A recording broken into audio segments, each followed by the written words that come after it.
जय बोलो देवादिदेव एकधराट श्री भगवान महावीर स्वामी की जय जय जय। अहिंसा परमो धर्म की जय जय जय। परम पूज्य आचार्य गुरुवर श्री विद्यासागर जी महाराज की जय जय जय। बोले परम पूज्य मुनि श्री प्रमाण सागर जी महाराज की, समस्त मुनि संघ की नमोस्तु गुरुवर, नमोस्तु।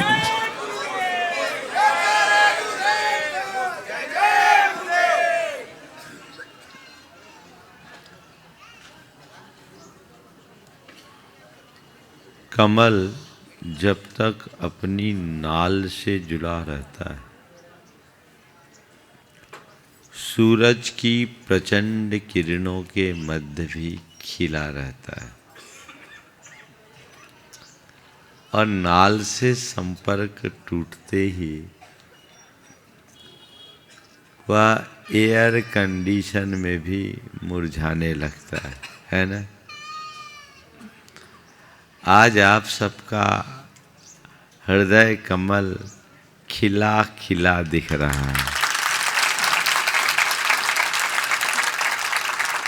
ये क्यों खिला है, ये मुझे कहने की आवश्यकता नहीं है, पर मैं चाहता हूं कि आपका हृदय कमल हमेशा ऐसे ही खिला रहे। आप चाहते हो कि खिला रहे? हाँ, है ना? चाहते हो तो क्या करो?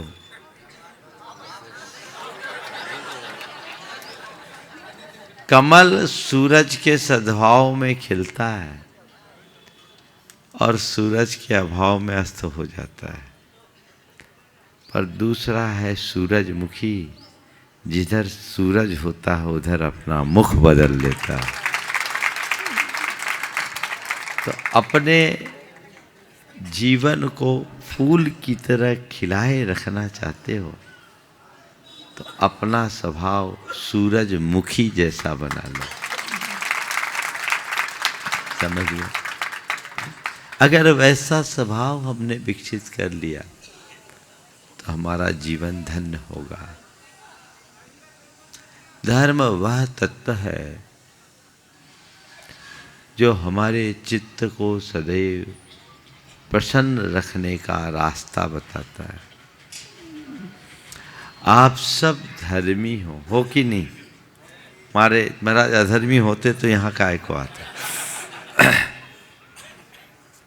हम सब धर्मी हैं, पर धर्मी होने के साथ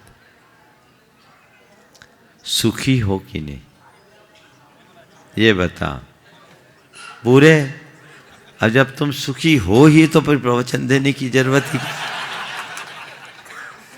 हाँ बोलो, हाँ पूरे नहीं हो तो पूरे तो होगे भी नहीं।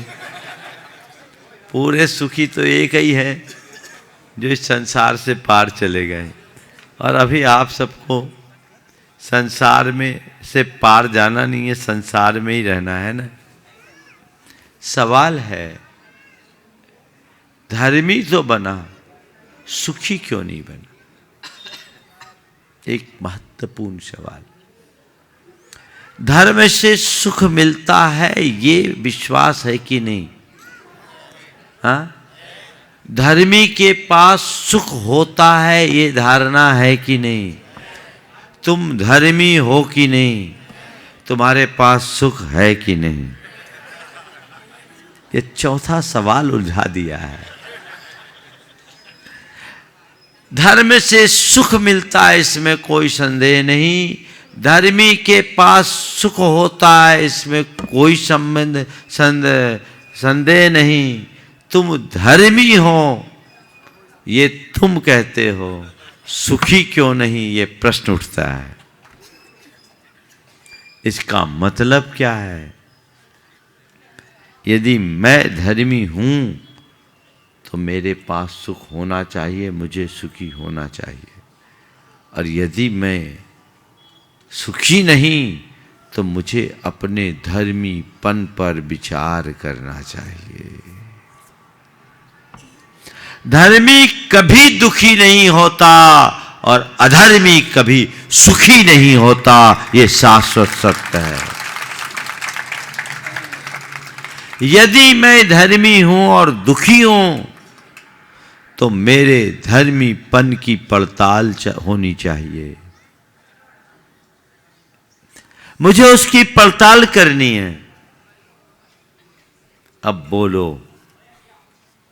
धर्मी हो कि नहीं? अब बोलती सी बंद हो गई तुम लोग। अरे दम से कहो ना महाराज हम धर्मी हैं। हाँ, फिर दुखी क्यों हो? महाराज यही कन्फ्यूजन है और आज उसी कन्फ्यूजन को दूर करना है।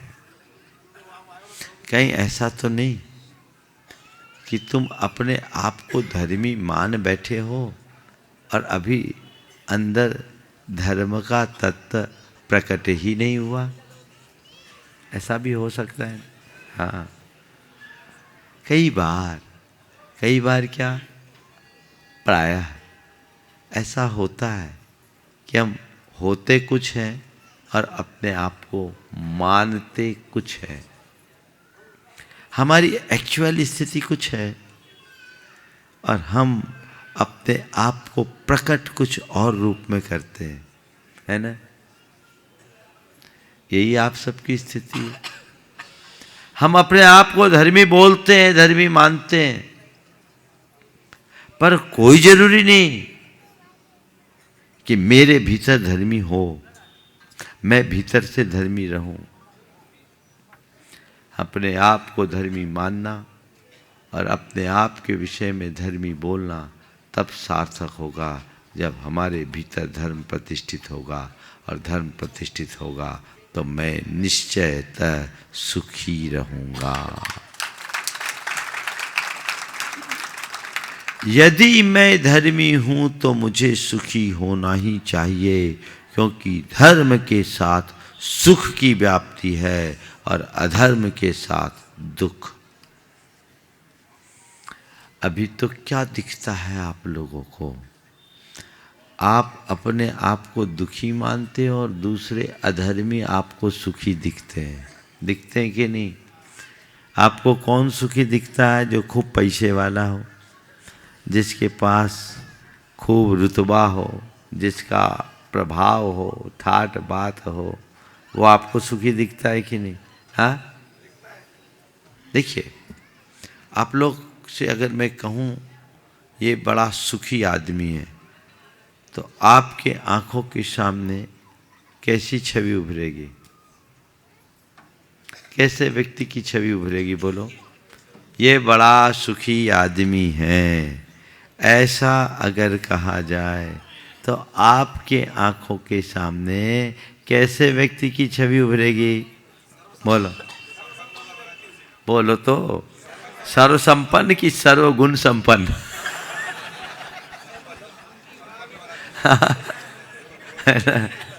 इसमें भी अंतर है, सर्वसंपन्न और सर्वगुण संपन्न।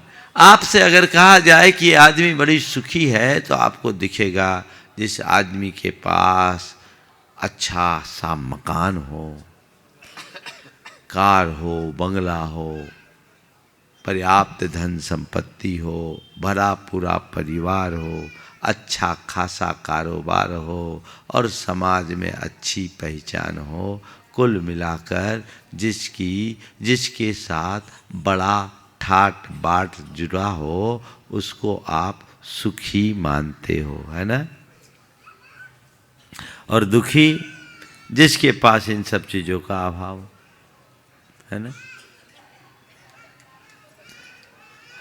आप कोई धर्मी व्यक्ति को सुखी क्यों नहीं मानते? अगर मैं आपसे कहूं कि वो सुखी आदमी है तो आपके आंखों के सामने एक धर्मात्मा क्यों नहीं दिखता?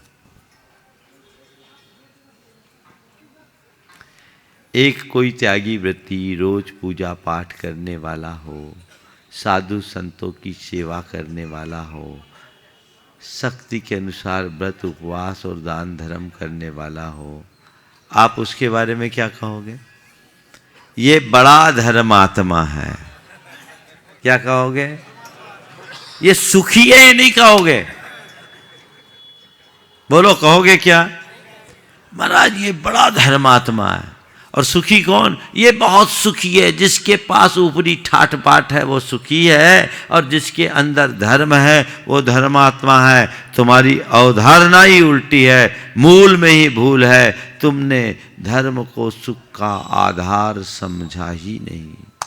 तुमने तो सुख का आधार धन को मान लिया, इसलिए तुम्हारी धारणा उल्टी बन गई। जो धनी सो सुखी, और जिसके पास धन का अभाव वो दुखी।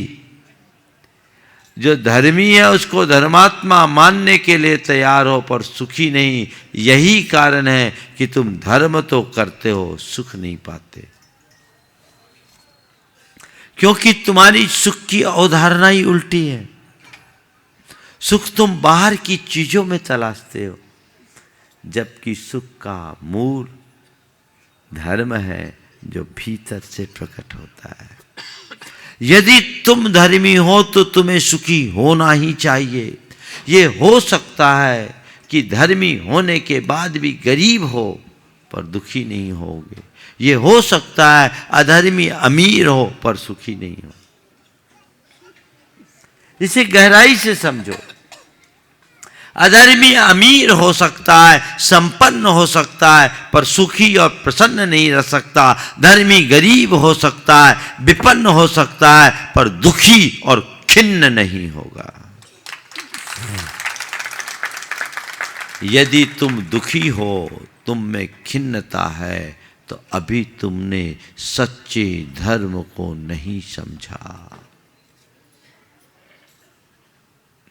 अगर अभी तुम्हें अधर्मी अमीर व्यक्ति में सुख दिखता है, तो तुमने अभी सुख के मर्म को नहीं जाना। धर्म के स्वरूप को पहचानो। तुम्हारी जो ऊपर की क्रिया है ये धर्म नहीं है, ये ऊपरी धर्म का साधन मात्र है। तुम रोज जो पूजा पाठ करते हो ये धर्म का बाहरी रूप है। तुम जो व्रत उपवास करते हो ये धर्म का बाहरी रूप है। तुम जो त्याग तप करते हो ये भी धर्म का बाहरी रूप है। और तुम जो दान पुण्य करते हो ये भी धर्म का बाहरी रूप है। ये असल धर्म नहीं है। असल धर्म क्या है? असल धर्म है अंतरंग की समता। क्या है धर्म? समता। जिस पल तुम्हारे हृदय में वह समता आ जाएगी, उसी क्षण हृदय प्रसन्नता से भर उठेगा। उस समता रूप धर्म को आत्मसात करने का भाव जगाइए। यही अहोभाव है। हमने धर्म के मूल स्वरूप को तो भुला दिया और क्रियाओं में उलझ करके रह गए। ये क्रियाएं भी हम क्यों करते हैं? अपने अंदर की आकुलता को कम करने के लिए। कल मैंने कहा था एक समता सुख दुख संयोग वियोग हानि लाभ जीवन मरण में स्थिरता मान अपमान में स्थिरता रूप है। ये बहुत उच्च भूमिका की क्षमता है। और दूसरी क्षमता आकुलता के अभाव रूप है। मन में आकुलता न होना, मन में हाय धाय नहीं होना। ये क्षमता तुम्हारे अंदर है या नहीं? आकुलता ना हो, जो हो उसमें राजी। अभी जो मिलता उसका तो ख्याल नहीं, आगे की सोचने लगते। जो हो उसमें राजी रहने वाला कभी दुखी नहीं होता, और है उसमें राजी न रहने वाला कभी सुखी नहीं होता। तो अपने आप को सुखी रखना चाहते हो, आकुलता से मुक्त होने का अभ्यास करो। ज्यादा कुछ मत करिए। होकर सुख में मग्न न फूले, दुख में कभी न घबरावे। इष्ट वियोग अनिष्ट योग में, दूसरों को बोलते हैं,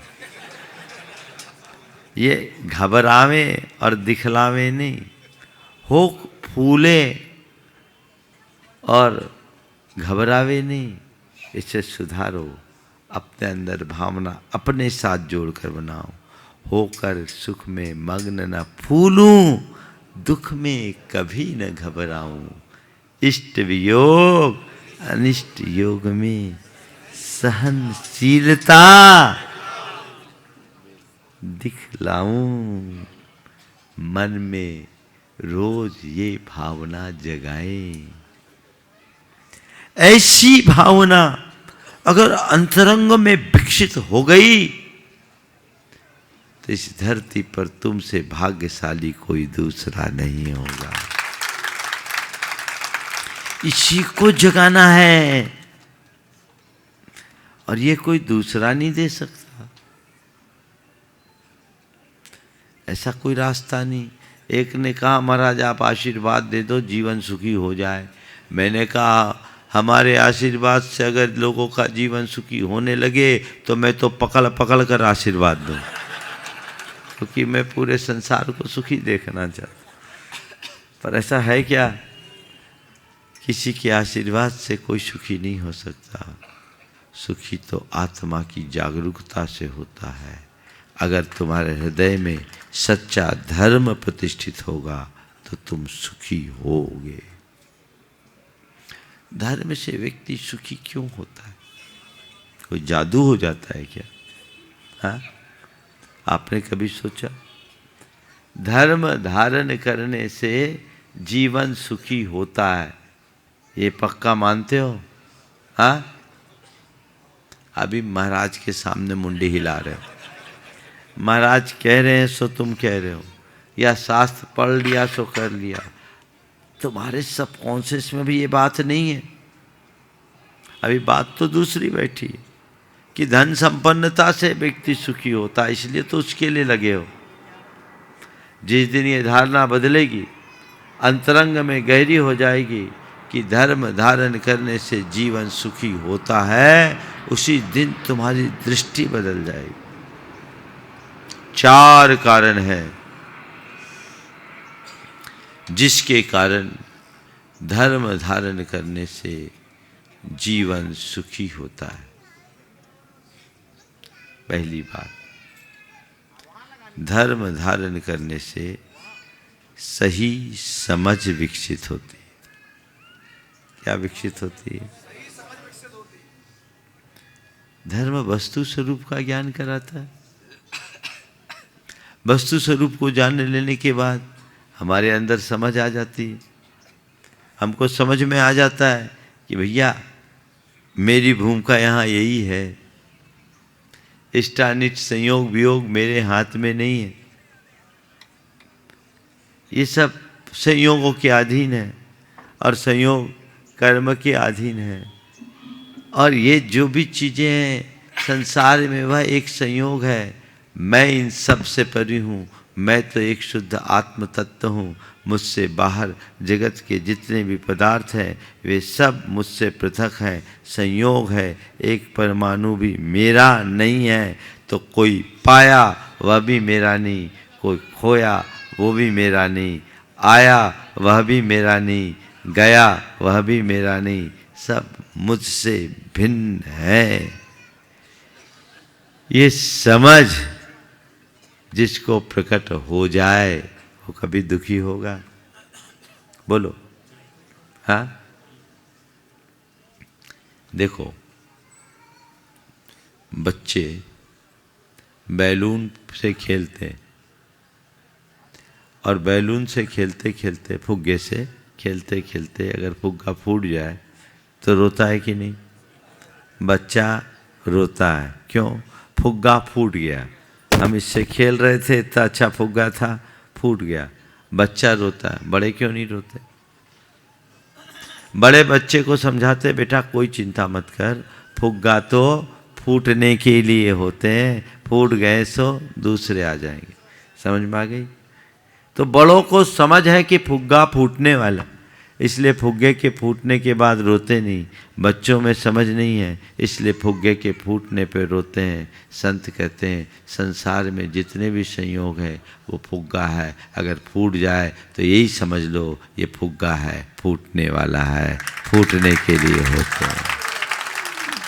फुग्गा फूटा है, क्यों रोते हो? जिसके अंदर समझ होगी वो कभी दुखी नहीं होगा। ये समझ कौन देता है? तत्व ज्ञान की समझ है ना। ज्ञान के बल पर अपने भीतर समझ, ये ज्ञान धर्म देता है, तो धर्म से सही समझ विकसित होती है, और जिसके अंतरंग में समझ विकसित होती है वो कभी दुखी नहीं होता। कुछ भी हो, चलो भाई ये कर्म का योग है। समझ गए? दूसरी बात, धर्म स्थिरता देता है। क्या देता है? स्थिरता। स्थिरता कैसे आती? धर्म से जब समझ आती है तो समझ से स्थिरता आती है कि संसार में संयोग वियोग तो लगे हुए हैं, ये ऊपर से हैं, आने और जाने वाली चीजें हैं। मेरा स्वरूप शाश्वत है, मेरा स्वभाव स्थायी है, इसमें कोई फेर बदल होने वाला नहीं है। एगो में शासदो आदा नान दंसन लक्षणो शेषा में बाहिरा भावा सव्य संजोग लक्षणा। मैं एकमात्र शाश्वत ज्ञान दर्शन लक्षण वाला आत्म तत्व हूँ, मैं ध्रुव स्वभावी हूँ, मुझ में स्थिरता है। ऐसी स्थिरता जिसके हृदय में होती है वो कभी नहीं घबराता। अरे ये हो गया, वो खो गया, ऐसा हो गया, वैसा हो गया, उससे घबराहट होती ना। आप लोगों में घबराहट, बेचैनी, अस्थिरता कब होती है? जब संयोग उल्टे सीधे हो जाते हैं, मन परेशान हो जाता है, बेचैन हो जाते हैं। धर्म में सीख देता है बेटा सोचने की कोई बात नहीं, ये सारे संयोग बाहरी हैं, ये परिवर्तन बाहर है, भीतर से तू ध्रुव और शाश्वत है, बस उसे पहचान, तेरे अंदर स्थिरता रहेगी, घबराहट नहीं होगी। ध्रुव तत्व को पहचानो, जो धर्म से पहचाना जाता है उससे स्थिरता आती है। समझ गए? फिर धर्म सहनशीलता देता है। क्या देता है? सहनशीलता। धर्मी होगे तो सहनशील बनोगे। कैसे सहनशीलता आती है? अरे संसार में जो भी प्रतिकूल निमित्त आ रहे हैं ये कर्म के निमित्त से आ रहे हैं। किसके निमित्त से आ रहे हैं? ये कर्मोदय से आ रहे हैं, और ये कर्म मेरी अज्ञान की परिणति है। भव भव से अज्ञानी बना हुआ मैं कर्मों का बंधन बांधते आया हूँ, आज वो उदय में आ रहा है। मैं इसे आकुलता से सहूँ तो भी सहना है, और स्थिरता से सहूँ तो भी सहना है। यदि मैं सह लूँगा तो कर्म झड़ जाएंगे, और यदि नहीं सहूँगा तो नए कर्म बंध जाएंगे। तो धर्म कहता है सहन करो, जितना सहन करोगे उतना समर्थ बनोगे।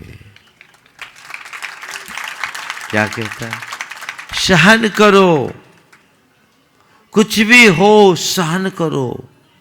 सहन करना ही वास्तविक तपस्या है। ये तपस्या से आत्मा की सामर्थ्य विकसित होती है। तो धर्म और चौथी बात, धर्म से सकारात्मकता बढ़ती है। तुम्हारे अंदर सकारात्मकता बढ़ती है। कुछ भी हो तो तुम उसे सकारात्मक तरीके से देखना शुरू करोगे तो प्रतिकूल भी अनुकूल दिखने लगेगा, दुख भी सुख दिखने लगेगा, विपत्ति भी संपत्ति दिखने लगेगी, विसंगति में भी संगति दिखने लगेगी।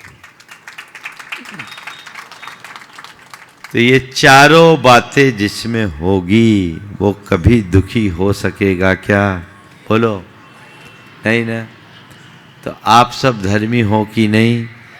अब देखो मेरे अंदर समझ है या नहीं, मेरे अंदर स्थिरता है या नहीं, मेरे अंदर सहनशीलता है या नहीं, और मेरे अंदर सकारात्मकता है या नहीं। बस यही धर्मी होने की असल पहचान है। तुम कितनी पूजा करते हो, कितना पाठ करते हो, कितना स्वाध्याय करते हो, कितना सत्संग करते हो, कितना दान करते हो, कितना व्रत करते हो, कितना उपवास करते हो, कितना त्याग करते हो, कितना तप करते हो, ये सब एक तरफ तुम में कितनी समझ है, तुम में कैसी स्थिरता है, तुम में कितनी सहनशीलता है, और तुम में कितनी सकारात्मकता है। असल बात ये है। मूल को पकड़ो। पूजा पाठ और धार्मिक क्रिया करके तुम धर्मी की पहचान तो बना सकते हो, पर अपने भीतर धर्मात्मापन घटित नहीं कर सकते। ध्यान रखना, धर्म क्रिया नहीं, धर्म जीवन के रूपांतरण की प्रक्रिया है। इसलिए क्रियाओं में धर्म करो, पर क्रियाओं तक अपने आप को सीमित मत रखो। उसे अपने प्रत्येक विचार और व्यवहार में प्रतिबिंबित करने का प्रयत्न करो। जब प्रत्येक विचार और व्यवहार में धर्म प्रतिबिंबित होता है तब व्यक्ति की दशा ही कुछ और होती है। आप देखो, घंटा भर मंदिर में पूजन करते हो और बाहर निकलते ही वही गुस्सा, वही छल कपट, वही हाय हाय, वही फरेबी चालू हो होती। कई लोग तो मंदिर के भीतर भी वही कर्म करने लगते। बोलो, एक जगह कहीं एक अगरबत्ती जलाई जाए तो अगरबत्ती बुझ जाने के बाद भी घंटा आध घंटा उसकी सुगंध रहती कि नहीं रहती? 1 घंटे जलने वाली अगरबत्ती बुझने के बाद भी आधा घंटा सुगंध देती है। 1 घंटा भगवान की पूजा करने के बाद निकलने पर कितनी देर तुम पर पूजा का असर होता है? बोलो। तो अगरबत्ती से भी गए बीते हो गए ना? बोलो।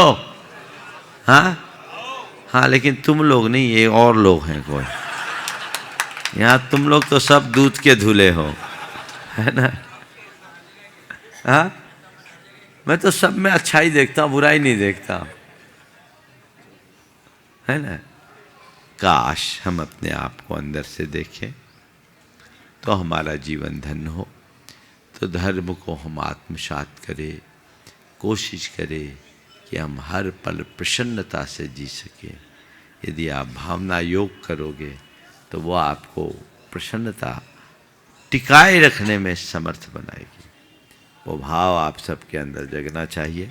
बोलिए परम पूज्य आचार्य गुरुवर श्री विद्यासागर महाराज।